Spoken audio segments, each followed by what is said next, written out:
Selamat malam untuk semua. Selamat malam untuk semua, dimanapun kita berada.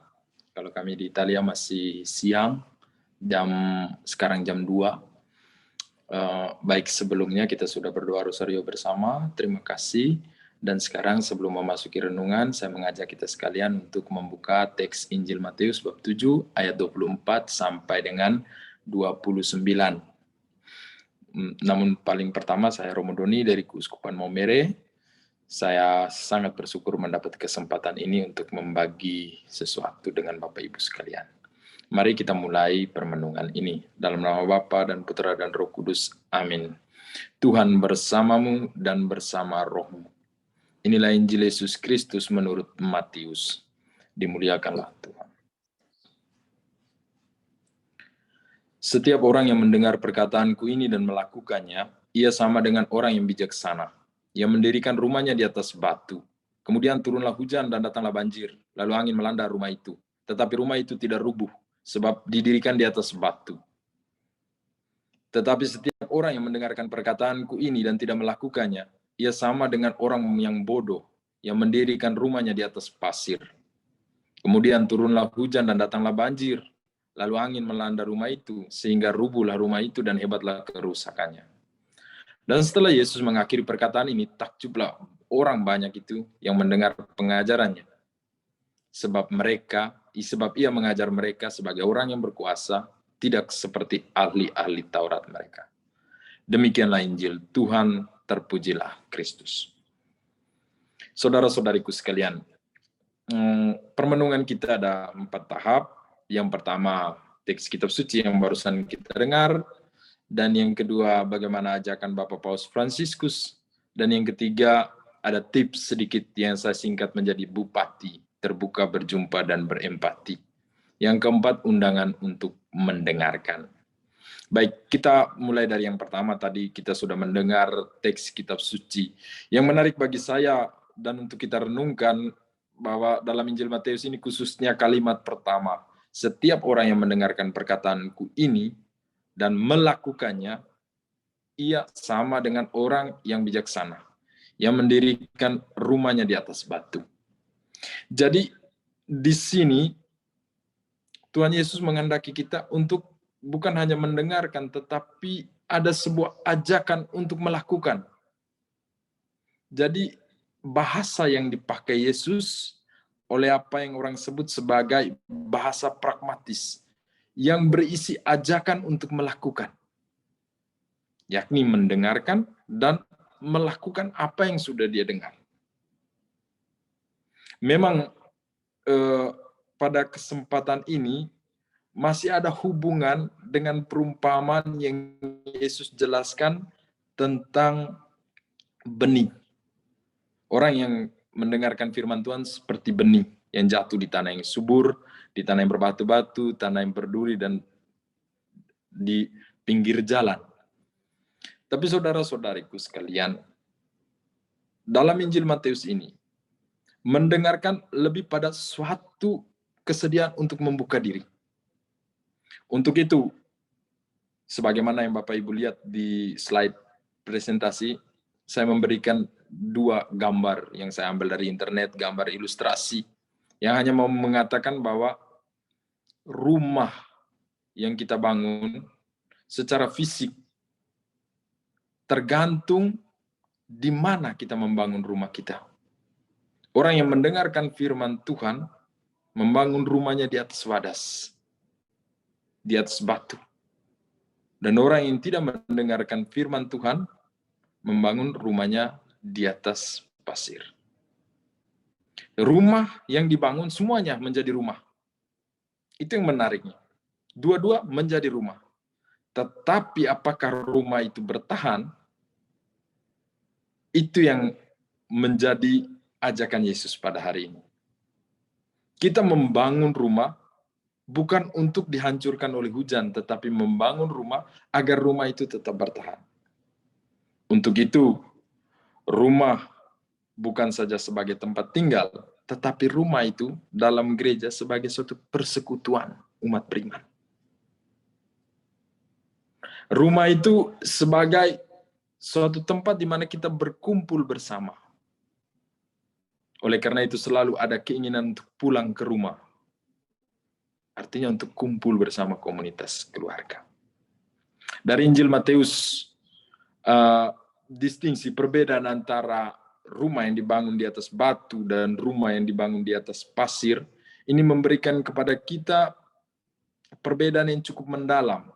Dan Yesus memberikan penjelasan dengan sangat terperinci di sini. Saya tidak mau membahas lebih detail lagi, tetapi saya mengangkat ide dari Tuhan Yesus ini untuk mari kita masuk lebih dalam mengenai bagaimana membangun budaya mendengarkan agar kita memiliki bangunan yang kuat. Dan keluarga sendiri, dalam keluarga, bangunan kita itu adalah yang paling pertama, yakni hubungan antara anggota di dalam keluarga itu sendiri. Itu yang mengkonstruksi rumah iman kita. Dan pertanyaannya, bagaimana relasi yang dibangun di dalam keluarga kita? Apakah relasi itu dengan tujuan finalnya menciptakan suatu rumah yang kokoh atau rumah yang rawan dan rumah yang mudah diterjang oleh bencana? Selanjutnya pada bagian berikut, terapi mendengarkan. Konsep ini ditawarkan oleh Paus Fransiskus, dan dalam reksa pastoral beliau selalu mengundang kita untuk melaksanakan terapi mendengar. Kalau dalam bahasa Italia mereka sebut sebagai ascoltoterapia. Dan ini bertolak dari masalah bahwa di dalam keluarga ada fenomena diam. Diam ini bukan karena orang tidak bisa berbicara, tetapi ketika suaranya tidak didengar. Dan ini masalah. Ada orang yang hanya mau berbicara tapi tidak mau mendengar. Ada fenomena diam dalam keluarga karena tidak ada yang tidak mau bicara, atau karena kalaupun dia bicara suaranya tidak didengar. Itu kita ada di posisi yang mana? Tentu masing-masing sesuai dengan konteksnya. Dalam relasi, dalam keluarga, memang kami tidak hidup berkeluarga, tetapi para imam, biarawan, biarawati berasal dari keluarga, bertumbuh di dalam sebuah keluarga.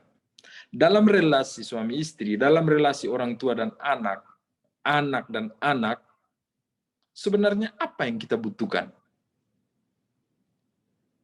Tentu kebutuhan itu adalah perhatian, pemahaman, dan penghargaan.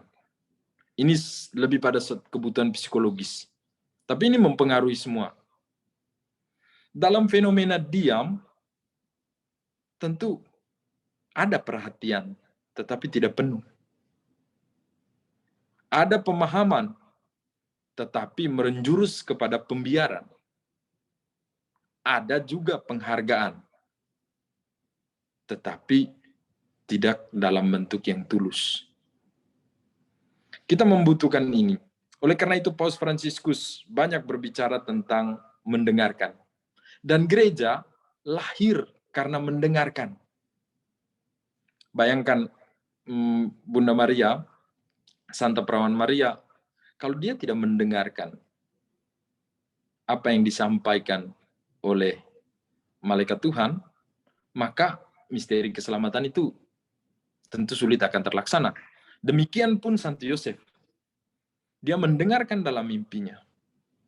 Oleh karena itu Santo Yosef ditunjuk sebagai seorang manusia yang suci, yang kudus, karena dia mendengarkan suara Allah. Walaupun ketika dia berhadapan dengan situasi dalam keluarga, situasi dalam masyarakat, dia sesekali mengalami konflik, terlebih pada masa awal di mana Yesus bertumbuh. Dia mendengarkan sehingga mereka bisa pergi ke Mesir, sehingga dia bisa menyelamatkan bayi Yesus dari serangan Herodes dan tentara-tentaranya. Gereja lahir karena mendengarkan. dan keluarga adalah seminari kecil, di mana kebiasaan mendengarkan itu bertumbuh. Menarik bahwa ada yang mengatakan bahwa bagaimana kita melatih mendengar kalau kita tidak pernah mendengarkan orang lain. Bagaimana latihan mendengar itu yang paling pertama? Yang paling pertama, mendengarkan firman Tuhan. Kadang pengalaman saya tidak tahu Bapak Mama sekalian, kalau kita bisa seringkali begitu cepat kita melupakan bacaan pertama tadi dari kitab apa, terus isinya tentang apa, bacaan Injil dari mana, isinya tentang apa. Ini karena apa? Karena kita hanya sebatas mendengarkan, tetapi kadang kita lupa untuk mengaplikasikan, mewujudkan dalam hidup kita. Itu.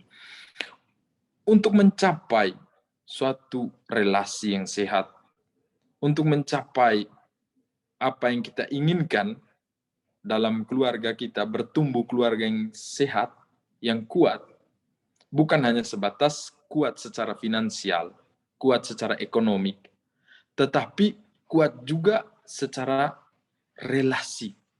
Untuk itu, mendengarkan seseorang dalam keluarga adalah suatu kebutuhan. Mendengarkan komunitas melalui perjumpaan-perjumpaan. Mungkin kadang menciptakan konflik. Tentu, sebagai bagian dari pemurnian motivasi kita, mengapa kita harus berjumpa. Dalam berelasi, kita bukan berdiskusi untuk mencari siapa yang menang. Kadang kita terjerumus di sana. Komunikasi hanya mencari siapa yang menang. Tapi dalam relasi, khususnya dalam keluarga, kita tidak berdiskusi untuk mencari siapa yang menang. Tapi kita berdiskusi untuk membangun dialog. Agar dapat menemukan pesan yang paling relevan dengan konteks kita. Membangun dialog. Misalnya, kalau saya tidak salah, situasi kita 1 tahun lagi memasuki pemilu di Indonesia. Kadang banyak pilihan. Kita berdiskusi untuk mengenal pemimpin-pemimpin, visi misi, membaca, mencari tahu, baik melalui media cetak maupun melalui media elektronik. Serta kita berusaha untuk mengamalkan hak-hak politik kita. Tapi bukan berarti kita harus berkelahi karena perbedaan kandidat yang kita usung. Ini yang namanya berelasi. Bukan menciptakan konflik, tetapi membuka ruang dialog.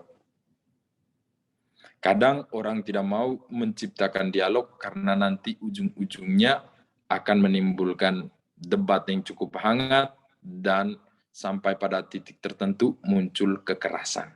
Itu yang sangat kita tidak harapkan. Lalu bagaimana kita melatih diri mendengarkan firman Tuhan, melatih diri untuk mendengarkan dalam keluarga. Apa yang saya sebut di sini dengan bupati. Bupati. Tadi kita omong tentang pemilu, tapi ini bukan sosialisasi pemilu. Bupati. Terbuka, berjumpa, dan berempati. Terbuka, apa yang dimaksud dengan terbuka? Mendengarkan jelas berarti terbuka. Terbuka terhadap perkataan dan pengalaman orang lain. Yang ternyata dapat mengubah keyakinan saya dan keseimbangan pribadi saya. Bukan menghancurkan saya. Ini latihan untuk kerendahan hati sebenarnya. Keterbukaan terhadap Roh Kudus yang berkarya di dalam diri orang lain. Kadang mungkin pengalamannya sederhana. Misalnya begini, seorang anak, kami selama musim panas bertugas di paroki. Biasanya ada anak-anak yang datang untuk buat semacam liburan bersama para pastor. Kita biasa tanya dengan mereka, kira-kira apa yang kau buat selama sepanjang hari? Coba engkau ceritakan. Dan seperti ini ada kebiasaan-kebiasaan juga di dalam rumah ketika anak-anak pulang sekolah pada makan siang bersama atau makan malam bersama. Orang tua biasanya bertanya, kira-kira tadi di sekolah ada kegiatan apa? atau ada tugas apa, berjumpa dengan siapa saja. Ini mendengarkan berarti terbuka, ada inisiatif dari dalam diri terhadap perkataan dan pengalaman orang lain. Mungkin tidak menarik bagi kita, tetapi ketika kita memiliki sikap terbuka, maka pada tempat yang sama kita sudah mendengarkan. Karena telinga yang tertutup tidak bisa mendengarkan siapa-siapa. Fenomena sekarang, kalau kami hidup di Eropa, dan Bapak Mama mungkin pernah lihat juga beberapa kesempatan saya ke Jakarta, kalau di dalam bis atau kami di Maumere juga, di tempat-tempat umum, orang menutup telinganya dengan headset atau dengan untuk mendengarkan musik dan sebagainya. Itu salah satu bentuk bahwa orang tidak mau mendengarkan. Saya mau mendengarkan musik untuk kepentingan saya atau sedang berbicara dengan orang lain. Mendengarkan jelas berarti terbuka terhadap perkataan dan pengalaman orang lain. Kadang kita terlalu banyak berbicara sehingga sedikit untuk mendengarkan. Yang kedua, berjumpa. Mendengarkan adalah perjumpaan yang bebas, yang membutuhkan kerendahan hati, kesabaran, kemauan untuk memahami, komitmen untuk menjabarkan jawaban dengan cara baru. Mendengarkan mengubah hati mereka yang menjalani, terutama ketika kita menempatkan diri dalam sikap batin yang selaras dan patuh terhadap roh. Berjumpa. Salah satu tips yang kedua ya untuk mendengarkan itu, perbanyak perjumpaan. Perbanyak perjumpaan. Itu pasti kita akan mendengarkan. Mungkin saat ini ada satu teman yang atau salah satu anggota keluarga yang lebih banyak berbicara, dan dalam perjumpaan berikut yang lain berbicara. Dan fenomena sekarang, anak-anak muda kadang berjumpa, lalu masing-masing dengan gadget, masing-masing dengan HP, masing-masing hanya secara fisik berjumpa, tetapi tidak membangun sebuah relasi. Berjumpa, tetapi tidak ada keinginan untuk berbagi. Karena apa? Ada ketakutan. Ketakutan apa? Ketakutan kalau bicaranya salah, nanti dikoreksi depan teman-teman. Kalau misalnya menceritakan nama orang lain, nanti diduga bahwa ini sedang mempengaruhi orang untuk menjelekkan sesama. Memang ketakutan itu sangat manusiawi. Tapi dengan memperbanyak perjumpaan, khususnya di dalam keluarga, dan di situ kita sebenarnya sedang mendengarkan. Dan yang ketiga, berempati. Kenapa saya katakan berempati? Karena mendengarkan adalah gaya Tuhan. Gaya Tuhan itu lebih banyak mendengarkan kita. Oleh karena itu, mendengarkan sebenarnya memiliki nilai teologis. Bukan hanya sekedar nilai pedagogis untuk mengajarkan atau nilai pastoral untuk pelayanan. Tetapi banyak mendengarkan memiliki nilai teologis karena mendengarkan adalah gaya Tuhan. Tuhan memakai pastoral, gaya mendengarkan ini untuk mendekati kita. Dan saya menegaskan bahwa melalui mendengarkan, ada kapasitas empati yang mampu meninggalkan sudut pandang seorang yang benar-benar memasuki sudut pandang orang lain. Kita bisa mengetahui situasi orang lain dengan baik kalau kita mau mendengarkan dia. Paus Fransiskus mengatakan bahwa pergilah ke pinggiran, berjumpalah dengan orang-orang di sana dan berbicaralah dengan mereka. Karisma mendengarkan ini memang sudah ada di dalam diri kita. Namun kita butuh karunia Roh Kudus melalui firman Tuhan sehingga mendengarkan itu menjadi kekuatan bagi kita. Di dunia memang ada perang, di dunia memang ada persaingan, tetapi kekuatan orang beriman adalah mendengarkan. Pertanyaannya, apakah kita sudah belajar untuk terbuka, mau mendengarkan orang lain? Apakah kita sudah meluangkan waktu untuk berjumpa, khususnya dalam keluarga, terbuka dalam keluarga, dan berempati, mau mengambil, mengetahui, bukan bukan untuk sebuah kuriositas yang berarti negatif, tetapi bukan untuk mencari-cari tahu, tapi berempati dalam arti mau mengetahui situasi mereka, masuk ke dalam penderitaan mereka. Banyak anggota keluarga mungkin yang menderita tetapi belum nampak, karena mungkin kita belum mendedikasikan waktu mendengarkan suara mereka. Kita butuh juga untuk membingkai ketiga hal ini, kita butuh juga apa yang dinamakan dengan pendampingan spiritual. Dan itu datang dari firman Tuhan. Datang dari Ekaristi. Sehingga mendengarkan adalah wujud dari bahasa cinta. Kata pertama dari mencintai adalah mendengarkan. Saya memberikan ilustrasi di situ di meja makan. Tidak ada selular, tidak ada HP, tidak ada gadget, yang ada makanan, tapi sambil bercerita, bercengkrama satu sama lain. Antara orang tua dan anak, anak dan anak. Kata pertama dari mencintai adalah mendengarkan. Ketika dalam sebuah relasi, orang berhenti untuk mendengarkan, maka ia sedang membangun jarak. Mungkin di slide yang berikut. Ia sedang membangun jarak. Jika kita mendengarkan, maka kita sedang mempersiapkan jawaban. Kita sedang mempersiapkan tanggapan. Kalau kita tidak mendengarkan atau berhenti mendengarkan, kita sebenarnya sedang membangun jarak. Jarak antara kita dan diri kita sendiri, jarak antara kita dengan orang lain, jarak antara kita dengan Tuhan. Saya ulang lagi, ketika dalam sebuah relasi, kita berhenti untuk mendengarkan, maka kita sedang membangun jarak. Jarak, jika kita mendengarkan, maka kita sedang mempersiapkan tanggapan yang tepat. Tidak ada orang yang bisa memberikan tanggapan yang tepat kalau dia tidak mendengarkan dengan baik.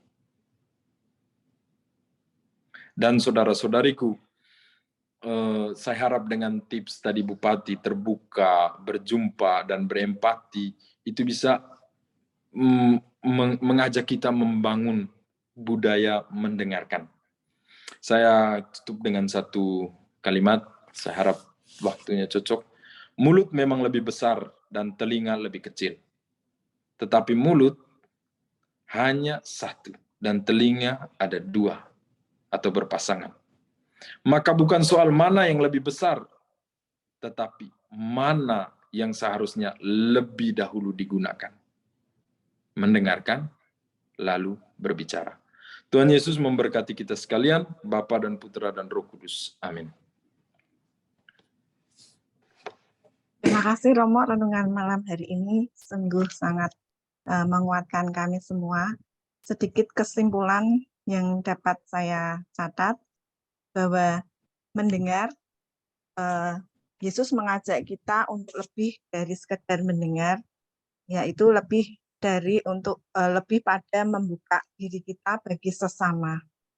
Mendengar berarti memperhatikan dan memiliki keinginan untuk memahami dan memberi nilai atau menghargai perkataan orang lain. Mendengar sangat dibutuhkan untuk membangun relasi dalam keluarga supaya hubungan keluarga dapat menjadi kuat. Mendengar adalah bagian dari hubungan atau relasi antar manusia atau keluarga yang membutuhkan waktu, membutuhkan kesabaran, atau tadi Romo membuat istilah Bupati, terbuka, berjumpa, dan empati.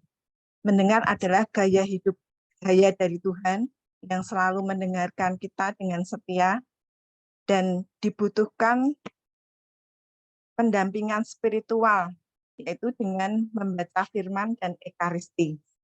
Berkomunikasi dengan keluarga berarti berbagi, dan berbagi menuntut mendengarkan. Demikian Romo.